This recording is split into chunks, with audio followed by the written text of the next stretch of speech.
Nikola Jokic claims his third MVP award. Shaq, your thoughts? I don't like to rain on people's parade, but I'm not happy with this one. Congratulations to Joker, you are the best big man in the league. What if I told you that the skinny Serbian who hates cameras could have ended Michael Jordan's perfect finals record? And what if the most physically dominant force in NBA history would struggle to win 2 rings in today's NBA? Welcome to the most mind-bending NBA swap in basketball history. We're dropping Nikola Jokic into 1992 Orlando with the Magic and Shaq into 2015 Denver with the Nuggets. Same careers, same timelines, different eras. By the end of this video, you'll question everything you thought you knew about these 2 legends. Because again, I felt I was robbed 2 or 3 times, right? And I played my ass off, stat stuffer, won championships those years. But again, no disrespect to the Joker, but me personally, I would have gave it to Shaq. Because when you flip the script, greatness gets redefined. Let's dive in. This is June 1992. The Orlando Magic have the first overall pick, but instead of drafting Shaquille O'Neal, they somehow get a 6'11", pudgy, unathletic kid from Serbia named Nikola Jokic. NBA scouts are confused. This guy can't jump, can't defend, and looks like he ate too many cevapi. You said Jokic is not top 20 all time. Yeah. Are you walking that back or are you doubling down? I'm doubling down. Top 30 all time? Yeah, for sure. What's missing from top 20 all time with him? For the last 5 years, there's been no big men. If you go down the West, there's been none. He's been playing against Zubac and Joel Embiid twice a season. The landscape of basketball has changed. But Pat Williams, the Magic GM, sees something different. The kid has vision. He's making passes that shouldn't exist. Year 1, 1992 to 93. Jokic struggles. He's getting bodied by Ewing, Hakeem, Robinson. The physicality is brutal. Hand-checking, no flagrant fouls. He's averaging 12 points, 7 rebounds, but 6 assists as a center. Nobody's ever seen this before. I'm gonna teach you how to shoot. He's not 7 foot, I'm a 7. You cannot shoot like him. You made a shot. I made what? Then it's open, but I made it. I don't get it. Critics say he's soft, but coaches notice something. When Jokic runs the offense, the Magic's efficiency spikes. Year 2 to 3, 1993 to 95, Jokic adds muscle. Still gets bullied, but now he's picking teams apart. With Penny Hardaway, the Magic become the most creative offense in the league. They're running pick and rolls nobody understands yet. But here's the problem.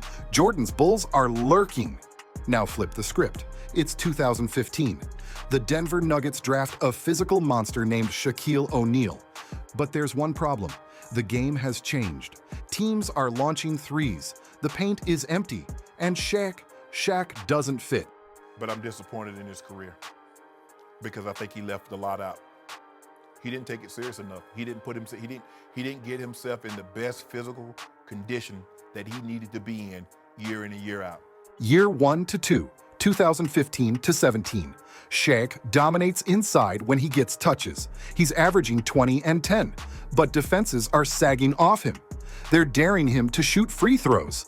Hack-a-Shaq isn't just a strategy anymore. It's the entire game plan. And spacing? Forget it. When Shaq's on the floor, it's 4-on-5 on offense outside the paint. The Warriors are running circles around him. Steph and Clay are raining threes while Shaq lumbers back on defense. Stan Van Gundy's voice echoes, Shaq couldn't guard the pick and roll. In this era, he's getting torched on switches. Technical question here. Let's see how you can answer this.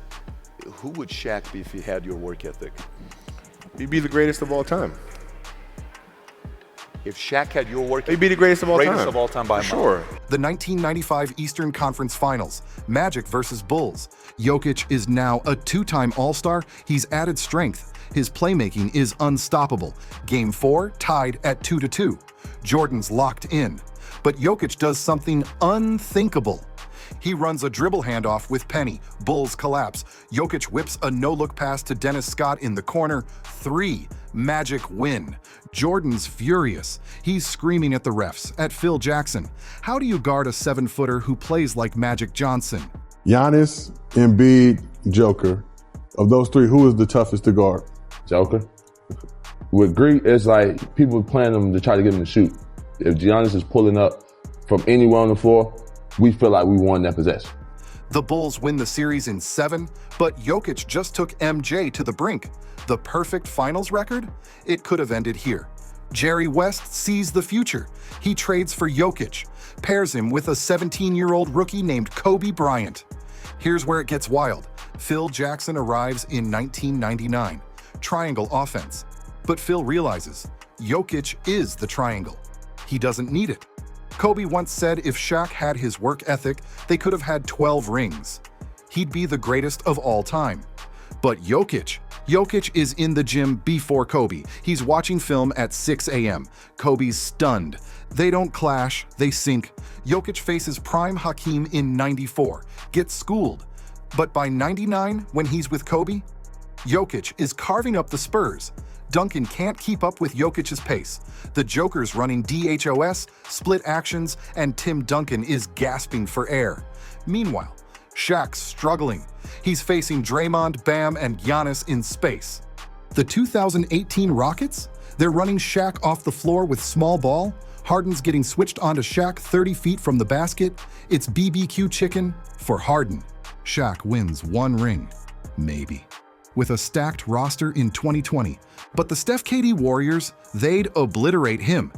2000 Finals, Jokic plus Kobe versus Pacers. Jokic drops 28, 15, 12. First Finals triple-double since Magic. 2001, Jokic is MVP. They sweep the playoffs. He's breaking the game. 2002, Kings Series, Game 7, Jokic has 35, 18, 10. Lakers win. Conspiracy theorists go silent because the stats don't lie. But here's the kicker. Kobe once criticized Shaq. It used to drive me crazy that he was so lazy. But with Jokic? No beef. Jokic's conditioning is elite. His IQ is off the charts. He doesn't need coddling. They win 5 titles together, maybe 6. Kobe stays in LA. No trade demands, no drama. The dynasty doesn't end because Jokic's game ages like fine wine. By 2022, Shaq's 38. He's bounced around. He played for Phoenix, disaster. Cleveland, injured. Boston, washed. He retires with maybe 2 to 3 rings. 1 MVP. Why? Because even Kobe admitted Shaq could have been the greatest if he had better work ethic. But in the three-point era, Shaq's weaknesses get magnified daily. Social media roasts his free throws. His defensive effort gets exposed on Twitter every night. Meanwhile, Jokic in 2010, he's 35, still dropping 20 to 12 to 8 on insane efficiency. He doesn't rely on athleticism. His game is all skill. Bro, if you get 7 dribbles in the NBA in the post, you're supposed to score the ball, bro. He's getting 7, 9, sometimes 7, 8, 9 straight dribbles where he's push 2, 3, 4, 5. Like, come on, man. Nah, that's, Lord, let me tell y'all something, man. In real life, this is what you do on the playground, bro. You don't get 7 dribbles in the post. He wins his 4th MVP in 2009. He's got 6 rings, 4 MVPs, and 0 scandals. LeBron's chasing his legacy now. But Jokic can't guard anyone. Fair point. Drop Jokic into 1995 against Hakeem, Ewing, Robinson, he'd get cooked, at least early on. Shaq would physically dominate Jokic one-on-one, no question. But here's the thing, Jokic's offense would gas them out. He'd make them chase him around the perimeter, guard the pick and roll, rotate endlessly. By the 4th quarter, Hakeem's gassed. Jokic is still orchestrating. Shaq scared people out of the paint in the 90s. But in 2018, he's getting torched on switches. Steph's pulling him to the three-point line. Harden's cooking him off the dribble. The 2004 Pistons exposed Shaq's lack of mobility. Shaq even admitted his Lakers would have won if Kobe passed the ball more, especially in the finals against the Pistons. Now, imagine him trying to guard the 2017 Warriors motion offense. It's a nightmare. In the 2000s media era, Jokic might get underrated. He hates cameras. He doesn't trash talk. No TNT appearances. But his stats scream greatness. And Phil Jackson's praising him in every interview. Shaq, meanwhile, thrives in the social media era early on. His charisma, his memes, his dominance highlights. But by 2020, the analytics community is torching him. His playoff efficiency, his lazy defense. The free throws. Even Shaq told Jokic in 2024 he didn't deserve his third MVP. Imagine the insecurity if the eras were flipped and Jokic had more accolades. Here's something nobody talks about. Jokic makes everyone better. Put him with Penny Hardaway in '94. Penny becomes a perennial All-NBA player. With Kobe, they become the Jordan Pippen of their generation. Shaq needed elite guards to unlock his full potential. Without Kobe or Wade, he's not winning championships. Now drop Shaq into Denver's roster with Jamal Murray and Aaron Gordon. Does he elevate them the way Jokic did? Does he turn Michael Porter Jr. into a 20-point scorer? Absolutely not. Because Shaq's game demands touches, Jokic's game creates them. Rick Barry once blasted Shaq's free throw shooting as inexcusable for a pro. And he was right.